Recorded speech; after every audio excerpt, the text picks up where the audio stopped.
Inshuti zanjye mukomere kuri uyu munsi ku cyumweru turi Sunday hano muri Sydney muri Australia. Nkuko nababwiye nkomeze kugenda ntembera nganira namwe babwira inti amadini hano muri Australia ari gufunga, amadini ari kubura abayoboke rwose, insengero nyinshi ahantu hose utembera usanga zarafunze. Ntabwo zafunze kubera ibindi, nuko abajyamo n'abakristo bagenda bagabanuka. Insengero nyinshi bari kuzigira zamize cyangwa se bakazikodesha bakashyiramo ibindi bintu. Nibyo rero buriye ngomba kuganira namwe mwebwe muri mu Rwanda bona hari ibibazo rimwe na rimwe amasengero bayafatira ingamba. Icyo nshaka hano kubabwira no kubabwira inti wowe umuntu ku giti cyawe, wowe umuntu ku ngufu zawe niwe ugomba kumenya icyiza n'ikibi. Niwe ugomba kumenya niba ugomba gusenga iyo Mana se cyangwa niba utagomba gusenga. Aha abazungu nta wabahagaritse bo kubwabo bagiye babivamo buhoro. Bari abakristo hamwe, barasengaga hamwe, bahoraga mu nsengero hamwe, bari bazi ko Imana ariyo, ibyo bigishijwe ni nabyo mwamwe mukigishwa. Ariko bo barakuze barabera mu ntekerezo yabo, baravuga batoya bati ntabwo aba ari byo, bahindura imyumvire yabo, ubuzima burahinduka. Nanjye nirwo rwego ndiho, nirwo rugero ngezemo, narabize mbigiraho, nabaye mu macace, nabaye Presbyterian, nabaye Catholic, nabaye Protestant, byose macace yose naragiyemo, izo nsengero zose nazigiyemo. Niyo experience ugira ubuzima, noneho wowe ukamenya gutekereza, ukamenya kwihitiramo. Aha si ukurwanya nasi ukugira gute, no gutekereza, ni intekerezo zacu dutanga. Wowe wicaye niba wumva ko gusenga ari byo byonyine, uzagenda ubimenye. Ni byiza ko ugomba kumva nibyo nkubwira, si ngombwa kurakara cyangwa si ngombwa kubyemera, ariko nuko dufite intekerezo zacu, dufite uburenganzira bwacu zo kuganira no kuganira n'abantu kugira ngo bahindure imyumvire yabo.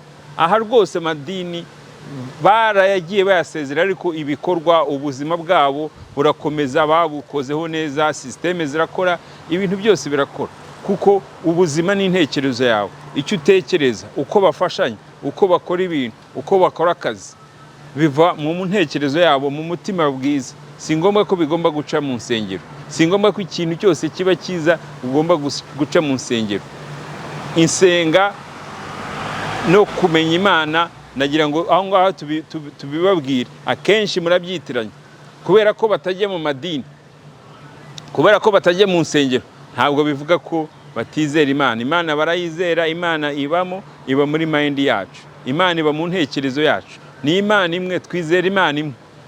Yes, niyo mpamvu namwe idini urimo murigira amadini menshi, ukagira iyo ujya gusengeramo ukaba utajya mu rindi, ukagira kwigisha ibi, ukagira ibigisha iki. Umenye ko ibyo byose wiga, umenye ko ibyo byose bakwigisha ni imyumvire yabo, ni imyumvire yabo, nuko babitekerejeho bakabitekerezaho bakabibona. Iriya mihango yose ikorwa nta kindi izakugezaho, nta kindi bagezaho nabo. Iriya myenda bambara nta kindi iguha special, nta n'ikindi nabo ibaha special. Ni imihango umuntu yatekereje, umuntu washinze ririya dini ati abakatolika abagabo bagiye basenga, bagiye bapadiri ntibakajye barongora. Undi mu Protestant araza toya ati ntabwo ari byo, reka tujye turongora, tugere famille kandi tukomere twigisha. Ibyo byose nibyo mbabwira, ni imyumvire yabo, ntaho bihuriye n'Imana izakujyana mu ijuru, ntaho bihuriye n'ikindi kintu n'ubuzima bwawe bwose. Aha nicyo kintu nshaka ko mureba mukamenyaho, mukareba, kuko ubuzima bwose ni ubwacu, ubuzima bwose ni ubw'abantu nk'abandi, twese ni kimwe. Uko abazungu babaho, uko abirabura babaho, uko abashinwa babaho, uko abisilamu babaho, uko bose ubuzima ni kimwe. Nta uyoba inzira n'imwe. Akenshi murambwiye ngo muzehe ngo warayobye, nta kuyoba, nta muntu uyoba. Uyoba sujye he kuvuka, ukavuka igihe cyawe kikaza ukongera ukagenda, ni kimwe. Ubu mwana ugakura, ukabiki, ugasaza, ukagenda. Nuko rero bimeze, nuko rero biyumvira. Hano icyo mvuga rero, icyo bitangire, icyo bituma mpagaza nkashishikaza nkavuga buri cyumweru nkari codinga, nkababwira, nkabashyiraho ubu butumwa, nukugira ngo imyumvire yawe uhindure. Nukugira ngo imyumvire yawe ihindure neza, ubuzima bwawe bumere neza, ubuzima bwawe bumere neza, kuko bitandukanya n'ubwoba n'ibyo utekereza, n'ibyo ugomba gukora kugira ngo ububeho. Ibyari byo byose, aho uri hose naho ushobora naho ujya gusenga ukaba ufite ubuzima bwiza, kuko ari byo wizera. Ibyo wizera nibyo wumva ko ariko kuri kwawe. nabwo ntacyo bitwaye.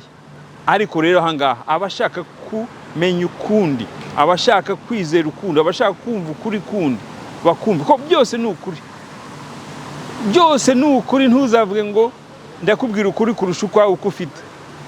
Ukuri kubaho kuko wowe ukwemera. Ikinyoma ukigira ikinyoma, ariko kibaye kuri wowe ukumva ko ari ikinyoma, ukumva ko ibyo akubwiye bidahuye n'ibyo watekerezaga. Ariko rero byose kuko ukubwiye ikinyoma usanga kundi kibaye ikintu cyiza se, kibaye ukuri se. Nuko bigenda. Accident ibaye ikomeretsa undi, igahunda akazi, nuko bigenda. Ikibi n'icyiza tubihoraho, umuriro n'ijuru tubihoramo. Nta handi hantu uzajya, nta hundi buzima uzajya. Niyo mpamvu uru ni urugero nyine. Aba bagisenga amadini, bagisenga bazagamo bose batekerezaga ko ari bwo buzima, ko ari bwo kubaho.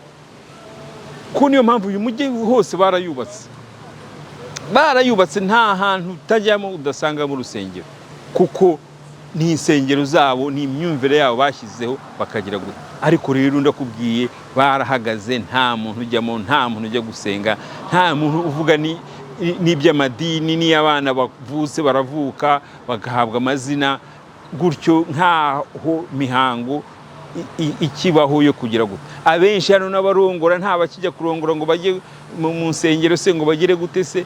N'ibyo nshaka kubabwira ko imyumvire yarahindutse, ubuzima bugakomeza, ubuzima bukabaho, kubera ko ubuzima bwabayeho mbere y'uko amadini aza. Aya madini yose yaje muri Afurika, yaje mu Rwanda ari imyumvire y'abazungu, ari ubazungu kurusha ingufu muri mind y'abirabura. Bikazanamo n'agasuzuguro, bikazamo no kumva ko ibyo twari dufite ntacyo byari bimaze, ko nta nicyo byari bivuze, ko ari ibintu bitagira agaciro. Natwe noneho barabitwigisha, turabirwanya cyane. Ngo kubandwa, ngo gutekera se, turabirwanya cyane, tubigira ikintu koko kidakoreka. Kubera iki?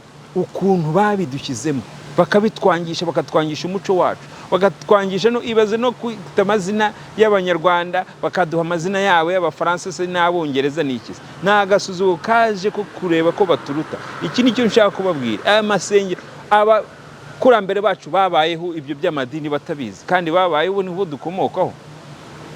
Aha niho nshaka kubabwira, aha nicyo nshaka inshuti yanjye. Gerageza, niba unanyumva, niba unagize gute, niba unankurikira, niba utumva n'ibyo mvuga ukumva ko atari byo, bitekerezeho rimwe. Mu ntekerezo yawe ubuzima burahinduka. Iyo ugenda, niyo ugiye mu misa, aho ngaho ugiye mu misa, aho winjiye, aho wicaye, umenye ko Imana iri muri wowe, umenye ko ari wowe Mana.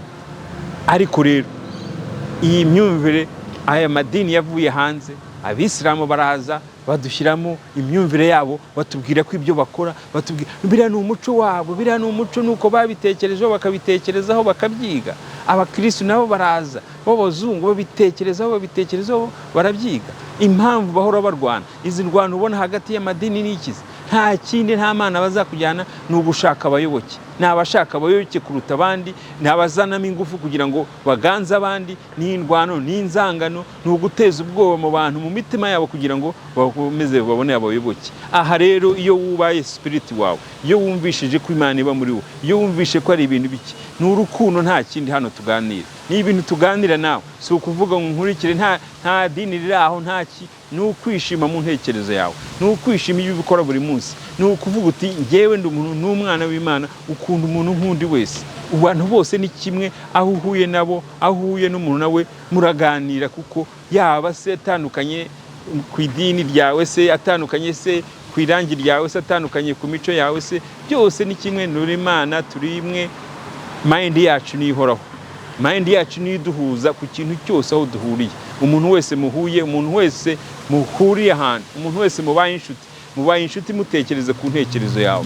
Uragenda ugahura n'umuntu, n'umugore, inshuti yawe se, umukobwa, girlfriend se, n'iki, biba mu ntekerezo. Iyo ntekerezo zanyu zihuye zigakora, uragenda ukajya ku kazi kakaka, bamwe bakakabona abandi ntibakabone. Iyo intekerezo zihuje, iyo zihuje zigacamo, nuko nguko ubuzima bumeze. Ubuzima turi bamwe, ibibazo, ibyago, ibyishimo byose tubaho tubihoramo nk'uko n'abandi babihoramo. Nta tandukaniro, ni bimwe kuri buri muntu. Ngaho mukomeze, tukomeze tugende tuganira, tubagezanyaho ibi byifuzo byacu n'ibitekerezo byacu. Mukomeze munkurikire kuri ma The Rubasha Family podcast, no kuri ma personal YouTube Ndizeye Rubasha. Sawa, mugire umunsi mwiza.